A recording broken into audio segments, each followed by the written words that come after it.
This week, okay, let me think. What's this week and not last week? This is your new arrivals.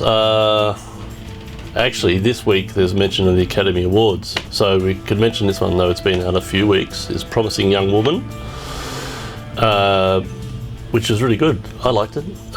Some humour. I guess it's a revenge thriller, really. This week, there's one called Ammonite. I don't have a cover for that. It's Kate Winslet. My Salinger Year,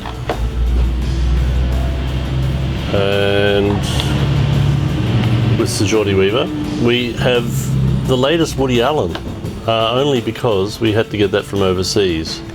He's already made yet another movie, so that's Woody Allen's latest, Rifkin's Festival. That's our week's arrival, but we had to get it from overseas.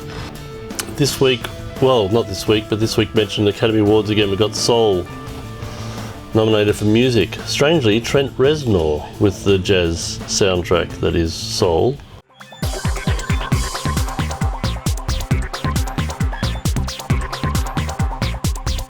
I rented the Holy Mountain. My friend Theo told me about it. He was like, because I've been getting into, or last year got into a lot of David Lynch, and then I think he was too, and he was like, oh, you should check this out. I'm pretty new to cinema, I don't know much about the medium, but been enjoying getting into more like strange films. I think, like, you know, growing up you watch a lot I watched a lot like Star Wars and etc, and I'm like, oh, so that's film, but no, film's like this huge thing that, yeah, kind of crosses over with my interest in other arts. It's been fun. Anyway, this is great. A lot of things. I don't know, I kind of left, like, I feel like with a heightened sense of detail. Like, I was kind of walking around my apartment just like, whoa, there's like, I don't know, like I feel like all my senses were a bit heightened. There's a lot of, like, all the colours in this film are really, like, there, really present, and then, like, sound wise too, and it's a stunning film.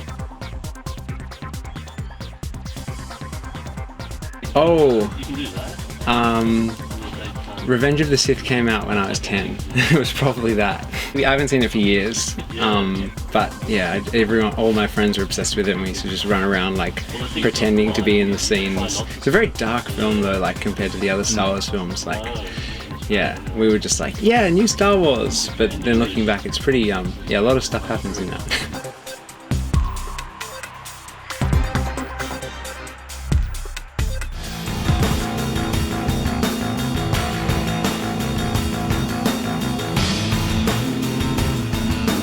This is new arrivals when you walk in the store.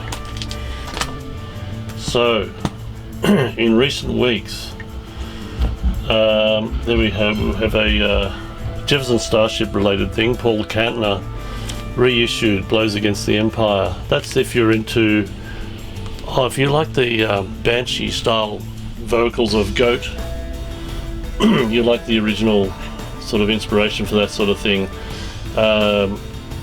Yeah, kind of a witchy sort of female vocal, but prog from the authentic late 60s, early 70s, reissued.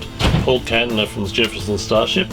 That's been reissued. Speaking of prog, or maybe krautrock, is Grobschnitt with the Roger Dean stylings, as he did on many a prog album in the 70s, like Yes is Fragile and Budgie, etc.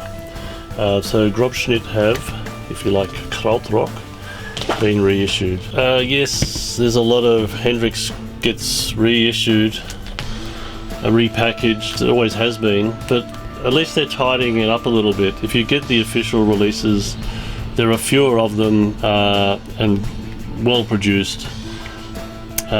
He had 3 studio albums in his lifetime only, and you wouldn't believe that when you see the output or the reissues and repackaging. This is the complete Fillmore. 8 records just came out. Expensive, of course, $230. Mind you, I think JB Hi-Fi sell it for about $40 more. This actually has never been released, I think, for a live Jimmy on any form. It was actually a movie they made. he donated his time to come over to Hawaii and feature in a film where the film was about the hippies in front of the stage, and it moved on from the actual concert. And they were not just for the movie, but they were quite eccentric people who made the film. So they even, I don't know if you know that in the film necessarily, it's not part of it, it's just part of their idea that people should have been separated according to their astrological sign in the audience. So it was quite a strange thing that he just donated his time for. Well, they've taken the recordings from that strange film and it's finally been released, called Live in Maui. Oh yes, I even went as far as getting Kylie's latest disco because it's supposed to be good and people ask, so there you go. But then again, someone asked for Celine Dion the other day and I won't go that far, but we got Kylie's recently and along with Paul Kelly and Paul Grabowski, Please Leave Your Light On. And there's another one, Paul Grabowski with Vince Jones. It's a new album that we have as well, that we got in recently. We have at least a dozen Paul Kelly albums, actually. Some that were out of stock that are back in. In fact, the Merry Soul Sessions was annoyingly released as a bunch of 7-inch singles. And luckily now, see, there's an obscure one, Death's Dateless Night. Is that the one? No, that's not the one based on Shakespeare's sonnets, but there you go. It's an obscure one, isn't it? Not many people know that Paul Kelly album with Charlie Owen. And the Stormwater Boys back in. But there, the Merry Soul Sessions is now actually on a complete record rather than a series of 7-inch singles. Some compilations out recently, Sleaford Mods. Someone was telling me recently how they ripped off John Cooper Clarke. Well, I was thinking Ian Dury did it before them as well, but who knows? There might just be Cockneys. You know, it's kind of like they've had their own version of rap for many years. So Sleaford Mods, a compilation of their stuff on 2 records. Compilations, Stranglers, a new very best of double vinyl. That would be good. There's a Mental as Anything new double vinyl best of as well, which is an improvement on their last compilation from years ago. Lana Del Rey keeps churning them out. Yet another one. On top of that Chemtrails Over the Country Club, we have a new Lana Del Rey. Beastie Boys, instead of Solid Gold Hits, which was a sort of a best of, this is an improvement as well. A double vinyl best of, which is probably, if you want a best of, it's a very good one. That's all you need. Beastie Boys music. New releases or new arrivals, Local Boys, Melbourne Rock and Roll. I quite like them. There you go, coloured vinyl, Clowns.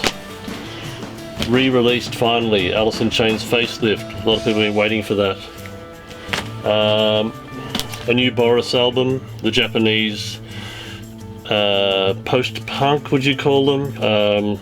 Ambient industrial noise group. There you go. Boris, new album, Amplifier Worship. A new Meshuggah. We have a few of these now. A few Boris, a few Meshuggah. They're growing. Yeah, if you like that sort of thing, you'll know already, I guess. But yes, we stock Meshuggah and a new one, The Violent Sleep of Reason. And Marilyn Manson's new one, We Are Chaos.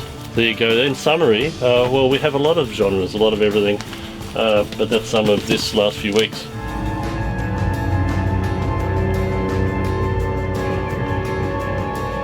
Hello, Terence here, just looking at some of the great VHS releases we have for rent upstairs here at Picture Search Video and Vinyl.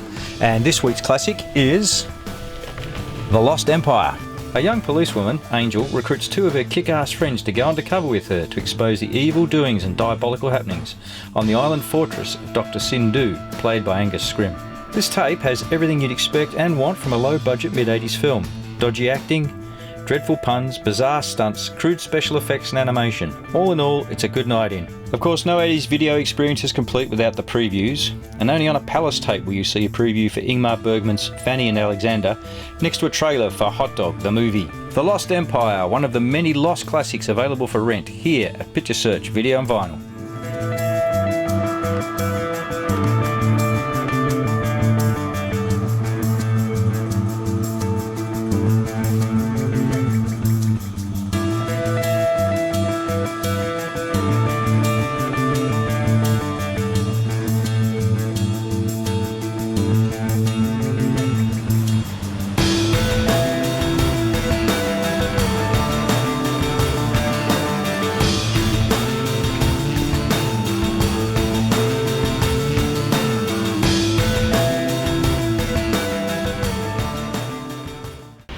Yeah, sorry.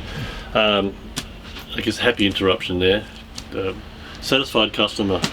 No, you had something very interesting to say about a Kurosawa film, and it sounds like a great drama. And that's why we do what we do. These movies that really move people, and if you've got something to say, they're really good, that maybe you can't find